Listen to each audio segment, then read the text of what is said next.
Let's name 2018 Ferrari 812 Superfast.First drive. What's in a name? In the case of the Ferrari 812 Superfast, a numerical reference to its 800 metric horsepower 12-cylinder engine, and a not-so-subtle hint at its capability for extreme rates of travel. Only Ferrari, notorious for joyously naming its flagship LaFerrari, could get away with the moniker. But once you get past the super obvious nomenclature, it becomes hard to argue with this on-the-nose model name. If you're lucky enough to have sampled the standard F12 and one of the 799 F12 TDFs offered to Ferrari's most loyal clients, you've got a pretty good idea of the 812 Superfast's personality, which involves a blend of the TDF's edginess and the F12's comfort and usability. Even within the rarefied world of supercars, the 812's athleticism is impressive despite its veil of approachability. More power, to the tune of 789 horsepower, versus the TDF's 769, combined with weight loss of 132 pounds, make it the highest performance standard production model Ferrari in history. For reference, the TDF trims an even more impressive 242 pounds, ditching niceties like sound insulation. Along with mechanical and aerodynamic improvements, the elevated power-to-weight ratio enables it to hit 60 miles per hour in 2.8 seconds and reach a top speed of 211 miles per hour. The main attraction is, of course, the 6.5-liter V12, which boasts 75% new parts and undergoes a series of mods to raise its output while, thankfully, retaining its naturally aspirated soul. A stroked version of the F12's 6.3-liter mill, the V12 features new pistons, new conrods, a reinforced crankcase, and a trick new direct fuel injection system that runs at a staggering 5,076 psi.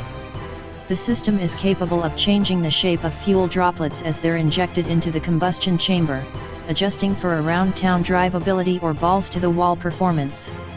A revised air intake system incorporates a new plenum and bigger air inlet with wider throttle valves for better breathing. Silver lining: CO2 emissions have been reduced thanks to the new injection system and reduced friction from new 5W50 engine oil. Each of the 7-speed dual-clutch transmission's gears has been shortened, which has the virtual effect of producing an extra 50 horsepower as if the mighty V12 was wanting for oomph. Upshifts can now happen 30% quicker, and the engine's ability to rev match for downshifts occurs 40% faster. Aiding the 812's performance are revised aerodynamic profiles via a panoply of vents, ducts, vortex generators, and diffusers. With the goal of reducing drag while maintaining downforce, airflow is manipulated via passive elements at the front diffusers and 3 active flaps at the rear. The powertrain tweaks seem tiny compared to the big news in the chassis department: Ferrari's first use of electric steering, EPS. What took so long in an era when performance brands like Porsche are now several generations into their EPS technology? Ferrari says it considered the tech for the 488 GTB, but it wasn't dynamically satisfying enough to warrant production. With so many systems digitally interfacing in the 812 from traction/stability control and magneto-rheological dampers to the electronic differential, Ferrari says it was finally time for the steering to become part of that dialogue. The steering system now has a seat at the vehicle dynamics table, says lead Ferrari test driver Raffaele Di Simone, which begs the inevitable question: does the steering feel good enough to warrant the change? More on that later. Unlike Ferrari's famously purposeful mid-engine cockpits, the cabin of the front-engine 812 Superfast feels spacious and fairly airy, with good forward visibility. Inherited from the GTC4 Lusso is the so-called twin cockpit feature, which adds an 8.8-inch touchscreen above the glove box displaying navigation, drive mode setting or instrumentation info. The system works well enough and can easily be switched off, leaving a dark panel surface that blends well with the leather-lined interior. But the hot seat is the one behind the prancing horse-clad steering wheel. The central focus from the driver's seat is a large yellow tachometer that sits dead ahead. The dial is a reassuring reminder of Ferrari's performance intentions despite the 812's distinct Grand Touring elements: the front engine configuration, the surprisingly roomy seats, and refined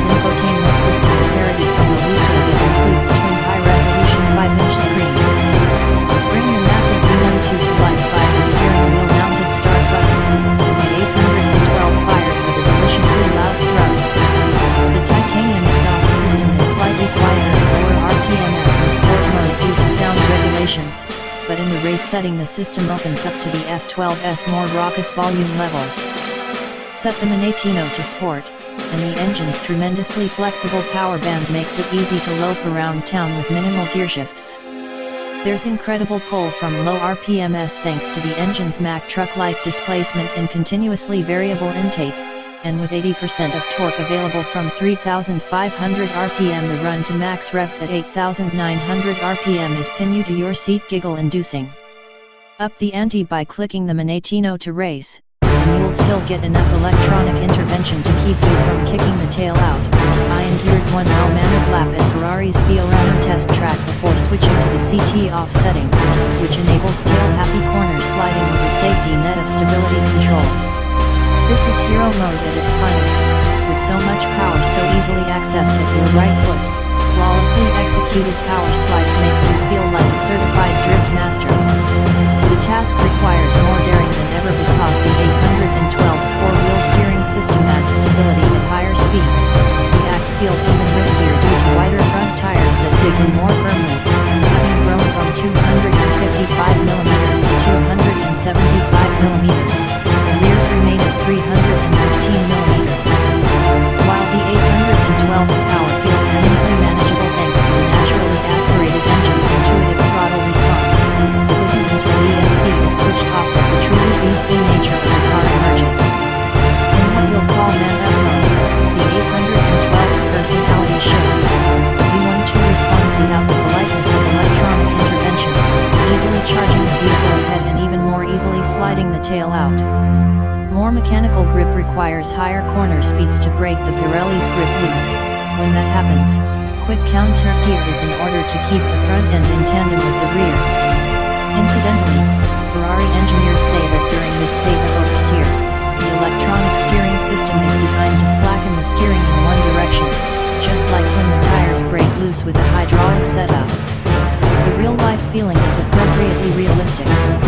Though the electronic steering feels slightly heavier and incrementally less lucid and transparent than the outgoing setup, the feedback is communicated enough not to raise significant red flags about its artificiality. There is, most certainly, a difference between old and new, but the difference is not strong enough to warrant storming the castles of technology, especially when they indeed have finally become a part of the vehicle's ever-complicated electronic systems. Having explored the 812's limits on the track, the road becomes an appropriate place to dial back the drama and explore the grand touring side of the car's personality. That said, the V12 makes it all but impossible to switch on the Bose-powered stereo system, which is just as well. The mellifluous internal combustion song is all but impossible to ignore, as is the addictive feeling of thrust as it sweeps the tachometer up toward its 8,900 RPM red line. Leave the gearbox in automatic, and shifts are remarkably smooth and well-timed.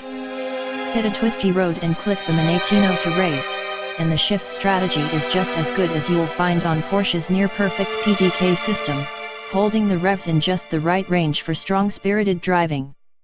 When switched to manual mode, the shifts get a tad less smooth, but the feeling of control is unparalleled. There's virtually no lag between tactile input and cock swap, and a new feature enables the driver to hold down the left paddle during hard braking, which triggers multiple shotgun quick downshifts. Neat. In fact, neat just might be the operative word when piloting the 812 on twisty roads.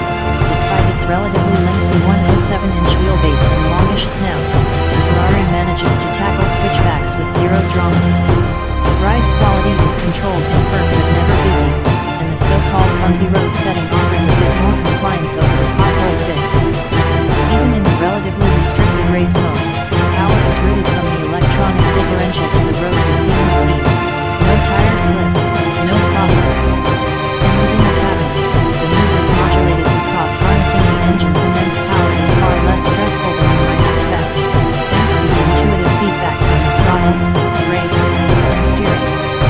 If you could sum up the predominant mood following a day of driving the Ferrari 812 Superfast, it just might be a feeling of supreme satisfaction.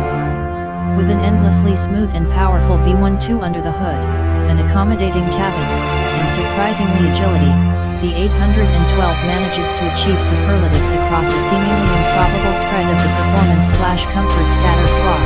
It's effortlessly quick, impressively athletic, and surprisingly comfortable. The only elements that seem to open themselves to criticism are abundance of slats and vents that break up the F12's otherwise sculptural shape, and a bit more plastic trim on the interior than befits a $335,275 car. Apart from those quibbles, there really isn't anything on the Ferrari 812 that isn't super.